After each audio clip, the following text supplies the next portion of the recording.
नमस्कार। आज हम बात कर रहे हैं भारत की ऊर्जा सुरक्षा पर। आंकड़े तो चौंकाने वाले हैं। हम अपनी जरूरत का 85% से ज्यादा कच्चा तेल और 50% से ज्यादा प्राकृतिक गैस बाहर से मंगाते हैं। हाँ, बिल्कुल। और ये सिर्फ कोई अकाउंटिंग का मसला नहीं है, ये एक बड़ा राष्ट्रीय जोखिम है। खासकर आजकल की दुनिया में जहां देखिए सप्लाई चेन में दिक्कतें आ रही हैं, तनाव बढ़ रहा है। सही बात है। तो आज हम यही समझने की कोशिश करेंगे कि इस निर्भरता के असल मायने क्या है और जो विश्लेषण उपलब्ध है उसके हिसाब से ऊर्जा संप्रभुता पाने के रास्ते क्या हो सकते हैं। जी। चलिए थोड़ा और गहराई में जाते हैं। सबसे पहले तो ये आर्थिक बोझ देखिए। वित्त वर्ष 23-24 में लगभग $170 बिलियन, ये हमारे कुल आयात खर्च का करीब करीब चौथाई हिस्सा है। बहुत बड़ा अमाउंट है ये। हाँ, और ये सीधा हमारे फॉरेक्स रिजर्व पर दबाव डालता है, पूरी अर्थव्यवस्था की स्थिरता पर असर पड़ता है।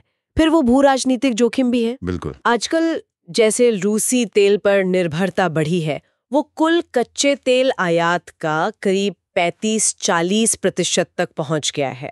ठीक है, रियायती दरें मिली, कुछ वक्त के लिए राहत हुई, पर एक ही स्रोत पर इतनी निर्भरता वो तो हमेशा जोखिम भरा होता है। वही बात है।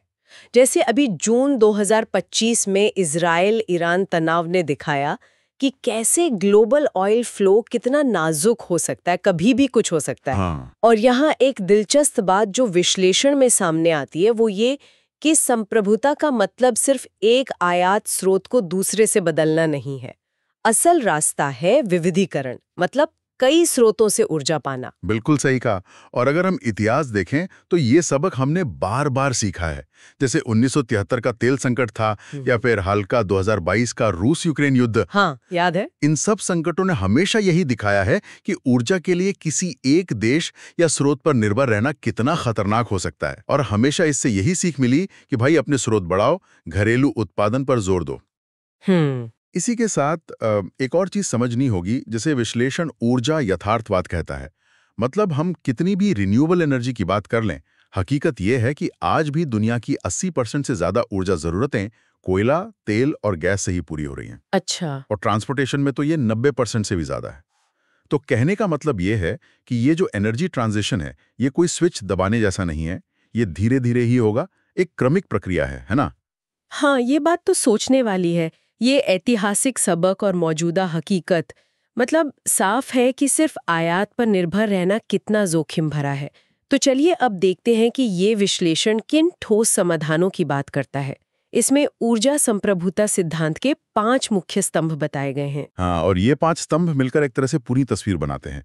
पहला है कोयला गैसीकरण। अच्छा, कोयला गैसीकरण। जी। भारत के पास कोयले के विशाल भंडार हैं। हाँ, ये बात सही है कि हमारे कोयले में राख की मात्रा ज्यादा होती है, जिससे सीधे जलाने में थोड़ी दिक्कतें हैं। लेकिन गैसीकरण तकनीक से हम उस कोयले को सीधे जलाने के बजाय सिन गैस जैसी उपयोगी गैसों में बदल सकते हैं और फिर उस गैस से मेथनॉल, हाइड्रोजन, यहाँ तक कि उर्वरक भी बना सकते हैं। तो ये अपने घरेलू संसाधन का बेहतर इस्तेमाल हुआ। हाँ, और शायद उत्सर्जन भी कम होता हो। बिल्कुल। साथ में कार्बन कैप्चर जैसी टेक्नोलॉजी लगाकर उत्सर्जन को भी काबू में किया जा सकता है। ठीक है, और दूसरा स्तंभ? दूसरा है जैव ईंधन। इसमें इथेनॉल ब्लेंडिंग तो काफी आगे बढ़ चुका है। इसने न सिर्फ पेट्रोल का आयात कम किया है, बल्कि पिछले दशक में देखें तो किसानों को 92,000 करोड़ से ज्यादा का सीधा फायदा भी पहुंचाया है। वाह, ये तो बड़ा आंकड़ा है। जी। और साथ में है संपीड़ित बायोगैस यानी सीबीजी।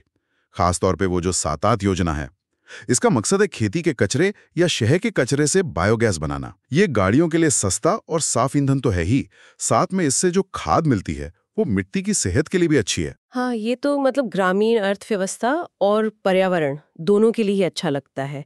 और बाकी 3 स्तंभ? तीसरा और चौथा है परमाणु ऊर्जा और पम्प्ड हाइड्रो स्टोरेज। देखिए, जैसे जैसे हम सोलर और विंड एनर्जी पर ज्यादा निर्भर होंगे, हमें ऐसे पावर सोर्स चाहिए जो लगातार बिजली दे सकें, है ना? हाँ, क्योंकि सूरज तो रात में नहीं होता, हवा हमेशा नहीं चलती। बिल्कुल। तो परमाणु और पम्प्ड हाइड्रो यही स्थिरता देते हैं। मतलब जब जरूरत हो तब इनसे बिजली मिल सकती है। इन्हें डिस्पैचेबल पावर कहते हैं।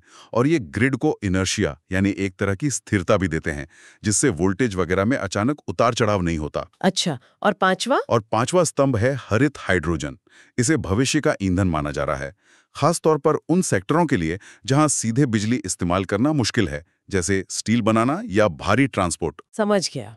और ये जानना भी जरूरी है कि इस दिशा में कुछ काम तो पहले से हो भी रहा है ना। बिल्कुल। जैसे विश्लेषण बताता है कि पश्चिम एशिया से तेल आयात जो पहले 60% से ज्यादा था, हाँ, वो अब घटकर 45% से भी नीचे आ गया है। तो ये एक सोची समझी लंबी कोशिश लग रही है किसी एक इलाके पर निर्भरता कम करने की। निश्चित रूप से। तो अगर हम पूरी बात का सार निकालें तो संदेश साफ है। असली ऊर्जा सुरक्षा अपनी घरेलू क्षमता बढ़ाने, अलग अलग टेक्नोलॉजी अपनाने और एक लचीला रिजिलिएंट एनर्जी सिस्टम बनाने में है। ये 5 स्तंभ, कोयला गैसीकरण, जैव ईंधन, परमाणु, हरित हाइड्रोजन और पम्प्ड हाइड्रो, ये सिर्फ विकल्प नहीं है, ये भारत के ऊर्जा बदलाव की कह सकते हैं संप्रभु रीढ़ बन सकते हैं। और विश्लेषण एक बहुत ही महत्वपूर्ण विचार के साथ खत्म होता है कि शायद भविष्य का सबसे कीमती संसाधन तेल या गैस ना हो, बल्कि बिना रुकावट, सस्ती और अपने देश में बनी ऊर्जा हो। बिल्कुल। और इसी